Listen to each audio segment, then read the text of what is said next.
CityLine. With me, I have an individual who makes a difficult topic feel so easy and so comforting. What I'm talking about is Bloodworks Northwest, and please welcome back CURT Bailey. You are the Executive Director, President and CEO of Bloodworks Northwest. Thank you so much for being here. Well, thank you for having me, Amanda. It's great to have you back. And I got to say, your background is quite fabulous, my dear. You are obviously a seasoned Zoomer at this point. Well, that counts for so many of us now in what has become our new normal. Yes, it has. So, speaking of new normals, it seems like every day is a new day. And there was an announcement yesterday about Bloodworks Northwest and something special they are doing to affect the blood supply during COVID-19. Can you tell our viewers about that? I would be delighted. The pandemic presents real challenges to our community, and Bloodworks Northwest is part of our community's fight against the coronavirus. And we have a number of programs that are underway. One program in particular, we announced an enhancement to yesterday, and that is our convalescent plasma program. Convalescent plasma is plasma collected from recovered COVID-19 patients, and it contains antibodies. And these antibodies are helpful to fighting off the virus. So this plasma can be used in the treating of patients currently fighting COVID-19 through direct transfusion. So the plasma from a recovered patient is transfused into a ill patient, and there's good reason to believe it may help that patient with a more effective and speedier recovery. Well, where do we get that plasma? Well, we get it from recovered patients. Well, how do we know who has the antibodies? We test for it. So for the coming approximately 6 weeks, Bloodworks Northwest will conduct antibody testing for COVID-19 antibodies on all whole blood donors. And those donors will be notified of the results of that antibody test within approximately 2 weeks, whether you tested positive for the antibodies or whether you tested negative for the antibodies. And then for those donors who tested positive for the antibodies, we will ask them to return in order to donate their plasma. Now, COVID-19 antibody testing, I must tell you, is not perfect. And a lot of research has yet to be confirmed on the perfection of these tests, but it's the best we got. And so we're going to use what tools we have at our disposal. We have a pair of antibody tests we can apply to a given donor in order to then report back to them a result in hopes that we find a number of individuals with antibodies who didn't know, and that they in turn will come back and donate their plasma. We're excited by the program and more excited by the potential to increase our inventory and available supply of convalescent plasma, because the reality is the community's been using more and more of it in the past several weeks. And while we've kept pace, it's been close. And so we do need more plasma donors with these antibodies to come on in and donate their life-saving plasma. So can we get more information about this on your website, CURT? You certainly can. And we are also providing information out into the media. And so we're going to be pretty loud about this program because we really want to find some folks who didn't know they had the antibodies and then encourage them to come in and donate that life-saving plasma. Oh, absolutely. So let's shift and let's just talk about blood collection as a whole, because it has been severely curtailed since COVID-19. Let's talk about how bad has it hit your operation? Are there any totals that you can share with us? Well, I am really proud to say that our inventory of blood in the Pacific Northwest has been strong.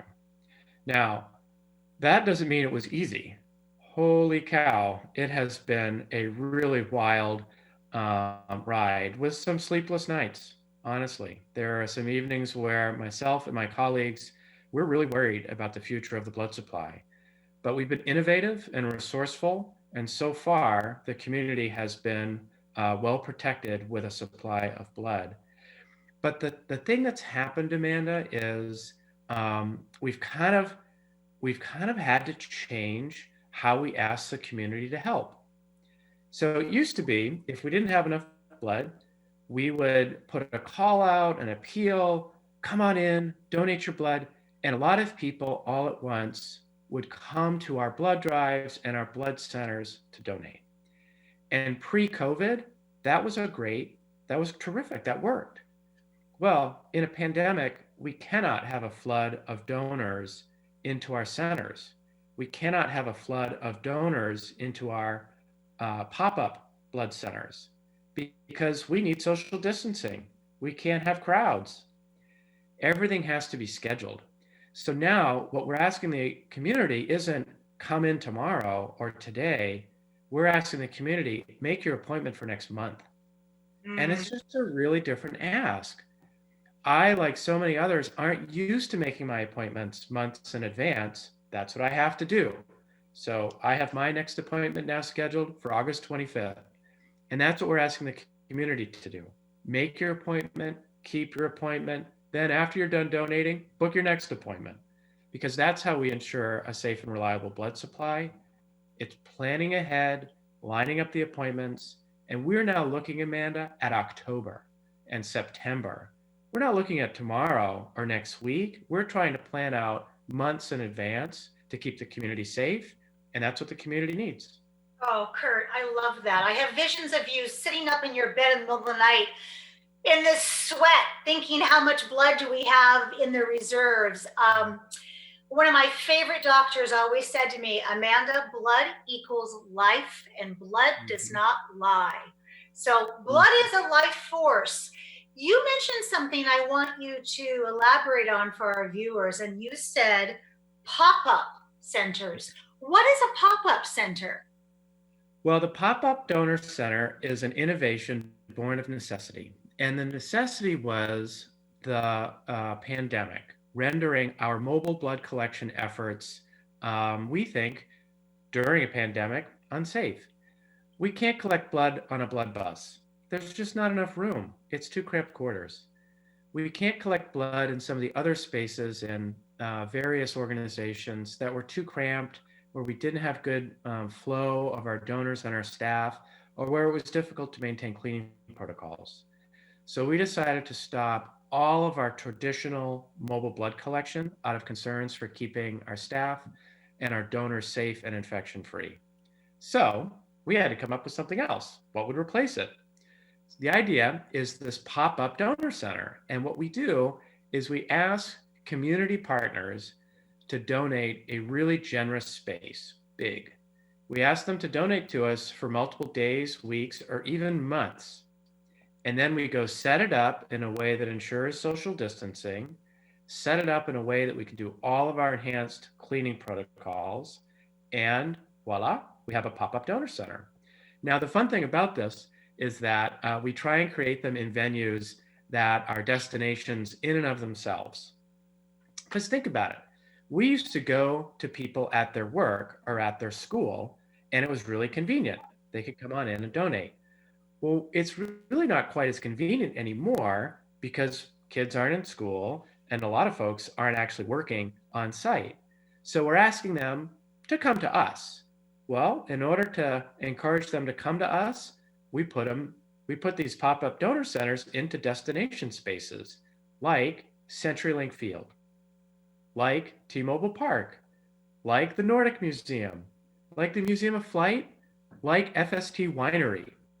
Lots of different locations that by themselves are a delight to visit. And through your visit, you can save someone's life.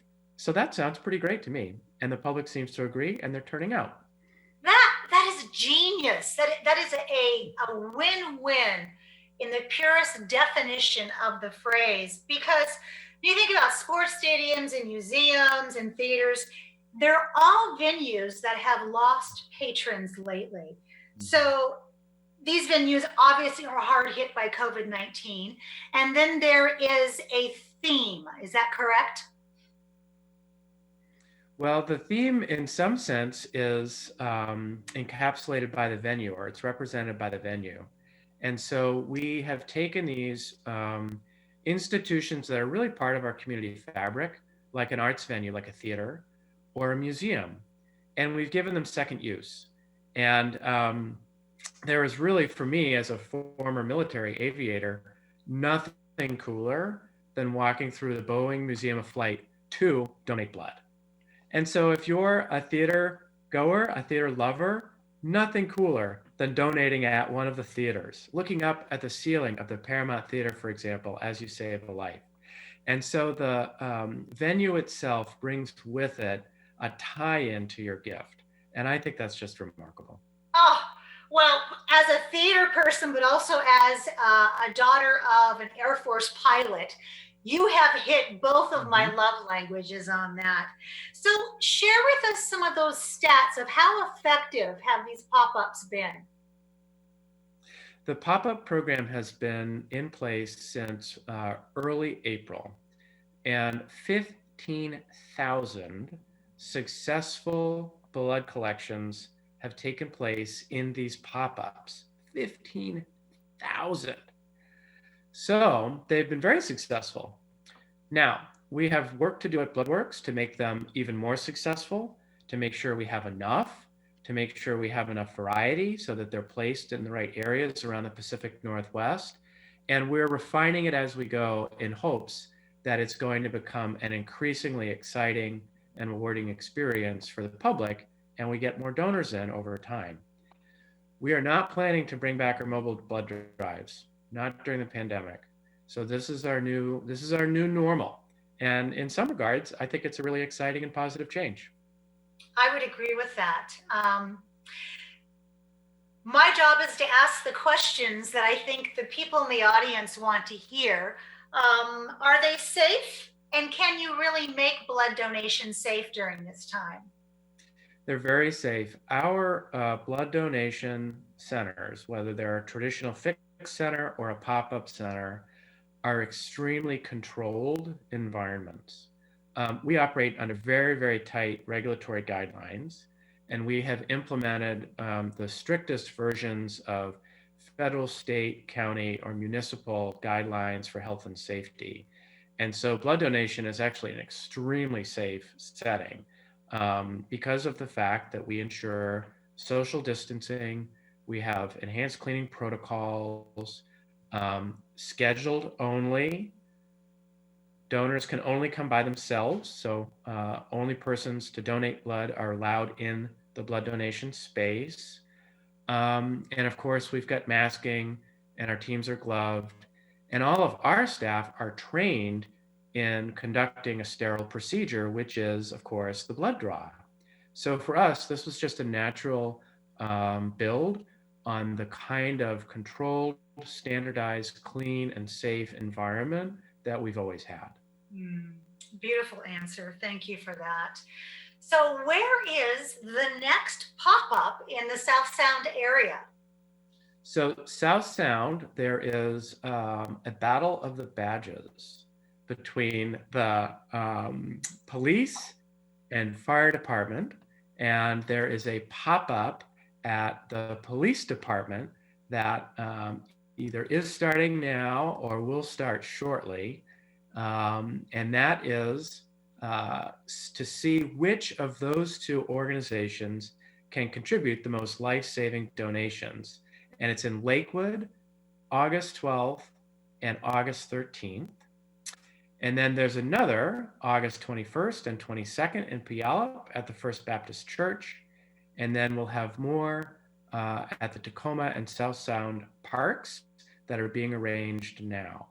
So pop-ups in the South Sound area and some fun ones. The Battle of the Badge always is a fun one to be a part of for the public to enjoy.